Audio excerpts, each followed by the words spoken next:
At the beginning of the film, we see a man named Cris Johnson. He's sitting in a cafe and looking at his watch, waiting for a specific moment. When the hands show the right time, he suddenly turns toward the entrance, but nothing happens. Cris lives in Las Vegas and makes a living performing in a small show under the stage name Frank Cadillac. He performs prediction tricks, but the audience perceives it as just another trick. He invites a girl from the audience onto the stage and predicts to the exact second when a necklace will fall off her. The audience applauds, considering it a clever trick. But at this moment, Cris is being closely watched by 2 FBI agents from the audience. How many people are here from the Orient? Raise your hands. You, sir. Where are you from? In his free time from performances, Cris plays at the casino. He makes small bets and wins a little money using his gift. The main rule: no big wins and no jackpots. He doesn't need extra attention. Nevertheless, the casino security service, led by Security Chief Roy Ball, closely monitors Chris's game through surveillance cameras. Something about this player's behavior seems suspicious to them, and then the chief calls security to Chris's table. He predicts this and heads to cash in his chips. Oh, he's not counting, not off the top of a 5-deck shoe. Wait a minute. Isn't it that 2-bit magic act over at the back page? What's his name? Cadillac. Yeah, it's Frank Cadillac.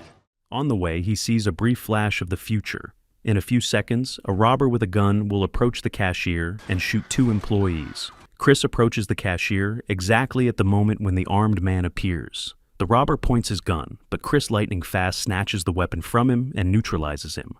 Tragedy averted.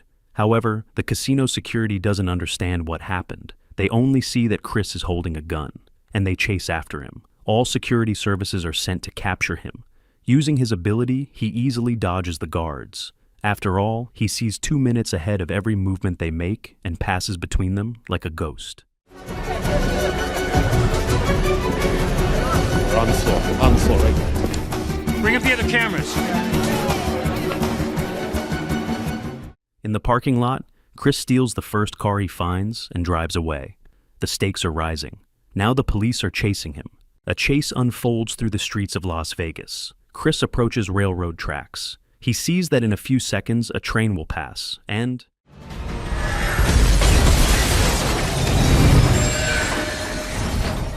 But he didn't have enough speed, so he replays his future and accelerates even faster to get past the train. He succeeds. The train cuts off his pursuers, and Cris escapes. FBI agent Callie Ferris reviews the recording of Chris's escape from the casino. She analyzes his every move.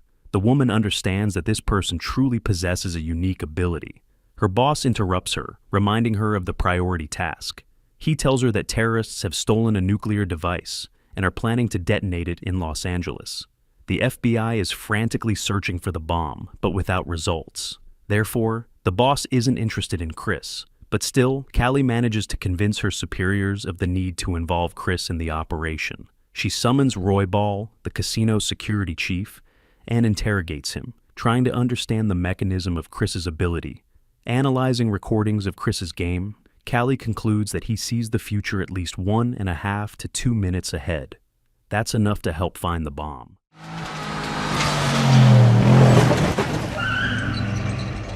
Meanwhile, Cris reaches his old friend Irv. The elderly man scolds the guy for the stolen car and worries about him.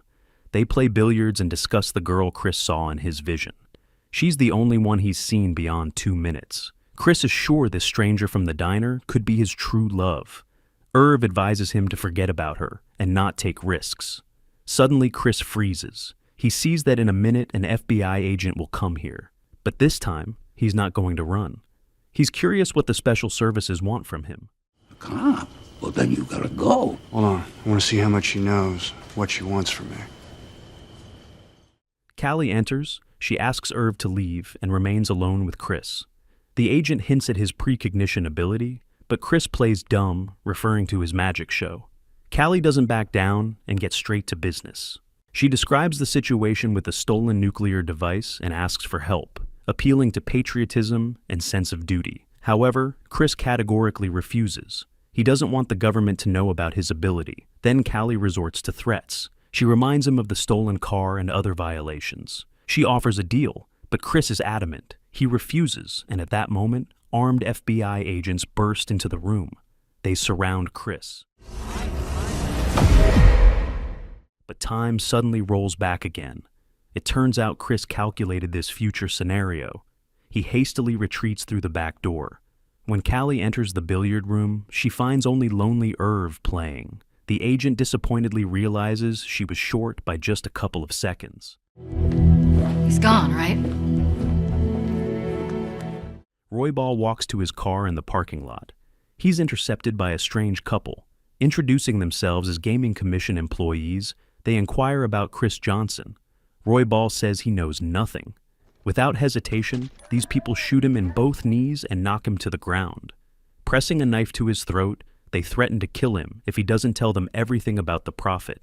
They know that someone with unusual abilities could interfere with their plans. Roybal, in agony, spills everything he knows. Cris is sitting in the same roadside diner again. He's sipping a cocktail and looking at his watch. This time, he's sure of the time. The door swings open, and the very girl from his visions enters. She walks past the frozen Cris and sits at a table. He approaches and asks permission to sit down. The girl coldly brushes him off.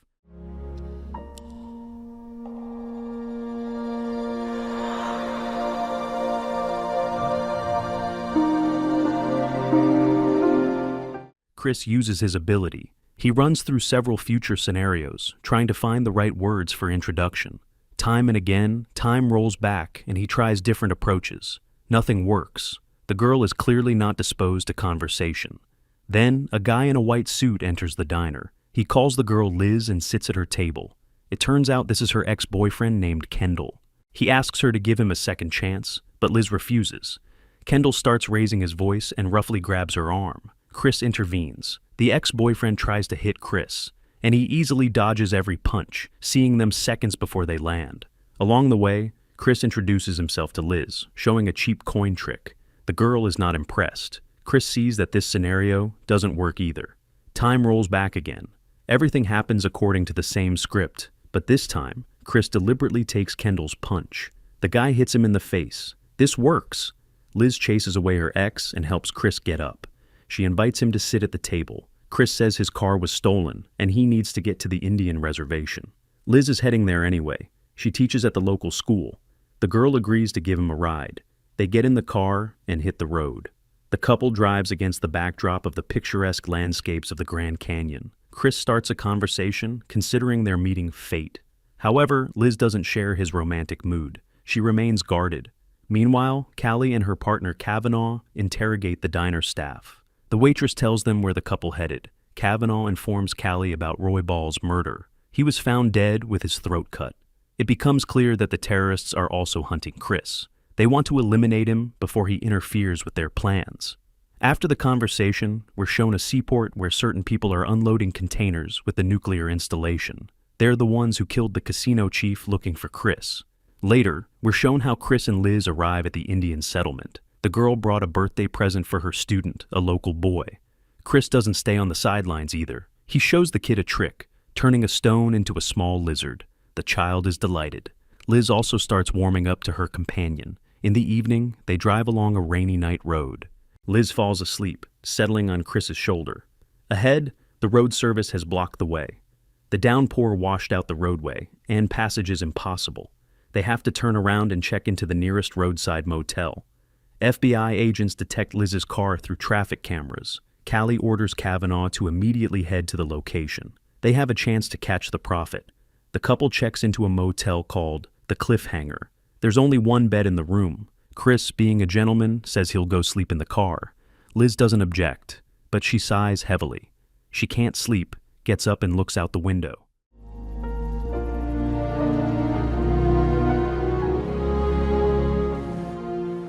In the morning, Kavanaugh reports to Callie about Chris's exact location. The agent begins planning an operation to capture him. At this moment, an urgent briefing is taking place at FBI headquarters. Director Wisdom announces a nuclear alert of the highest level. He reprimands his subordinates for the lack of leads and suspects. The situation is critical. The terrorists could detonate the bomb at any moment. Callie intervenes and asks to allocate a capture team for Cris Johnson's arrest. She's confident that only he can help find the bomb. The director agrees. The FBI mobilizes all forces. The terrorists are monitoring FBI movements. Leader Smith decides to follow Callie's team. If they track down the prophet, the terrorists will get to him first and kill him. In the morning, Cris shows Liz another trick. He turns a paper flower into a real rose and gives it to her. This finally melts the girl's heart. She allows Cris to kiss her. They go to the room and spend time together. While the couple is busy with each other, FBI agents are working out the capture plan. Callie understands that cornering Cris with ordinary methods is impossible. He'll see their actions 2 minutes ahead and constantly slip away. They need cunning. They decide to use Liz. When the girl drives to the store for shopping, Callie intercepts her. The agent shows her FBI badge and offers a ride. Liz is in shock. Callie shows her footage from casino cameras where Cris stands with a gun in his hands. The agent convinces the girl that her companion is a dangerous criminal and psychopath. They say he used her to hide from justice. Callie gives Liz clear instructions. She must slip Cris a sleeping pill exactly 2 minutes after he comes out of the shower. In 2 minutes, he won't have time to see the danger. Liz is confused but agrees. She believes she's doing the right thing. Liz returns to the room and sends Cris to the shower. FBI agents take positions around the motel. They glance at their watches, waiting for the signal, but they're not alone. On the hill, terrorists through a sniper rifle scope are watching the entrance to the motel. The shooter receives orders to kill the prophet at the first opportunity. Liz prepares a glass of water and pours sleeping pills into it. Cris comes out of the shower. She holds out the glass to him, but at the last moment, the girl can't take it. She stops him and lays out the entire FBI plan. Liz can't betray someone she really likes. Cris is not surprised. He already saw this future scenario. He thanks Liz for her honesty and confesses his gift to her. To prove his words, Cris turns on the TV and begins to repeat verbatim the phrases of the hosts a second before they say them. Liz can't believe her eyes. She believes him. And then Cris gives the girl a note with instructions. He says he needs to leave, but he will definitely find her if she waits. He gives her $10,000, kisses Liz, and leaves the room. Callie realizes the plan has failed. She sees Cris jump from the second floor straight into the canyon. The agent sends a team to intercept. Lisa, meanwhile, follows Chris's instructions. She starts the car, puts a brick on the gas pedal, and directs the vehicle down the slope. The car at full speed crashes into the motel's massive decoration in the form of huge logs. Cris runs down the slope. The terrorist sniper takes a shot, but the prophet easily dodges, seeing the bullet's trajectory in advance. Then Liz's car, which hit the decorations, starts rolling from above. Huge logs fly down. Cris dodges the car and falling debris. At the foot of the mountain, Callie is already waiting for him with a gun. The agent points the weapon at Cris. At this moment, massive logs from the destroyed decoration begin falling from above. Callie freezes, realizing she's about to die. Cris grabs her hand and precisely indicates a safe spot. They jump aside, and the logs fly past. In the end, Cris saves the agent's life. As thanks, the FBI arrests Cris. They tie him up and take him away. At the same moment, terrorists kidnap Liz. They realize the girl is important to the prophet and decided to use her as bait. In the next scene, Cris sits tied to a chair at FBI headquarters. His eyelids are fixed with special clamps so he can't blink or close his eyes. Callie turns on a TV with live news. The idea is that Cris will see future reports and be able to determine where and when the terrorist attack will occur. Cris is transported into the future. In the live news broadcast, he sees a terrible picture. On the roof of a building stands Liz, wrapped in explosives. Detonation occurs. The girl dies. Cris screams and returns to the present. He categorically refuses to work this way. Callie doesn't understand. Cris demands to be released immediately. He's transferred to a holding cell. Cris asks the guard for a cigarette. Using his gift, he runs through dozens of escape scenarios and finds the perfect one. At the right moment, Cris knocks out the guard and leaves the cell. Seeing the future, he easily evades all agents in the building and runs out onto the streets of Los Angeles. Cris runs to help Liz. An FBI capture team follows on his heels. He climbs onto the roof of a multi-story parking garage, exactly where he saw in the future. Callie approaches him. This time, Cris was able to look a whole 2 hours ahead, much further than usual. He understood it's a terrorist trap. Cris offers Callie a deal. He'll help find the bomb in exchange for saving Liz. The agent agrees. They have no choice. Cris goes out on the roof, completely exposed. On the neighboring building, a terrorist sniper aims at him. A shot rings out. Cris pretends he's hit and falls. The capture team, having calculated the shooter's position, opens fire on him. The sniper is destroyed. Cris gets up safe and sound. He looks even further into the future and learns the number of the van that will bring Liz. At this moment, terrorists are loading the girl, wrapped in explosives, into the van. They're taking her to the port as bait for the Prophet. At this moment, Cris conducts a briefing with the FBI team. He personally leads the operation, indicating where and when to act. The assault begins. The van is stopped at the indicated location. The terrorists try to escape. On Chris's command, Callie, with an accurate shot, blows up fuel barrels near the car. The van overturns from the explosion. Liz gets out and hides in the port docks. The capture team, led by Cris, rushes to help her. However, the terrorists find the girl first. They grab Liz and use her as a human shield. The bandits try to leave, covering themselves with the hostage. Cris, with the team, pursues them aboard a huge tanker. Using his gift, the Prophet sees where the terrorists planted explosive traps.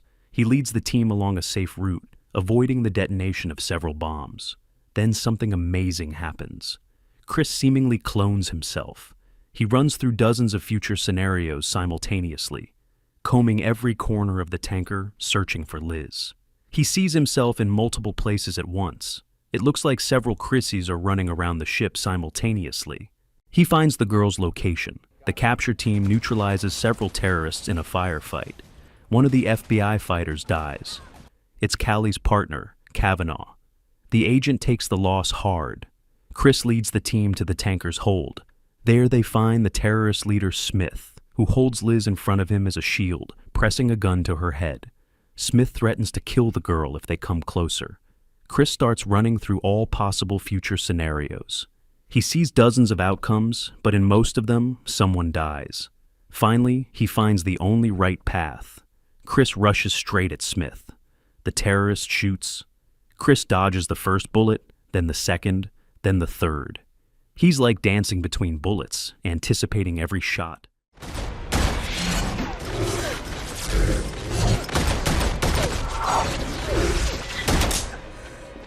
At the perfect moment, Agent Callie shoots. The bullet hits Smith right in the head. The terrorist falls. Liz is saved. Cris hugs the girl. But this isn't the end of the story. The nuclear device isn't at the port. Callie realizes the bomb is in another location. She brings Cris to a seismograph, a special device that should detect the location of the future explosion. Cris looks at the device, trying to see the future. His face goes pale. He realizes he made a mistake. It was all a trap. The terrorists deliberately stalled for time. At this moment, a monstrous explosion erupts in downtown Los Angeles. A nuclear mushroom rises above the city. The shockwave wipes everything living off the face of the earth. Millions of people die. Cris and Liz watch the catastrophe in horror. Then the shockwave covers them. White flash. The end. Cris opens his eyes. He's lying in a room at the Cliffhanger Motel. Liz is peacefully sleeping on his chest. Outside the window, it's morning. The explosion and everything that preceded it, all of it was just one of the possible future scenarios. Cris looked very far ahead and saw the catastrophe that will happen if he doesn't help the FBI. Cris picks up the phone and calls Callie. He agrees to help on one condition. Liz must not be drawn into this story. Callie promises to ensure the girl's safety. Cris wakes Liz. He tells her he needs to leave on important business, but he will definitely return. He asks her to wait. Cris kisses the girl and leaves the room. He sits on the motel porch. A thought runs through his head. A black SUV pulls up. Agent Callie gets out. Cris gets in the car. They set off to save Los Angeles. The film ends.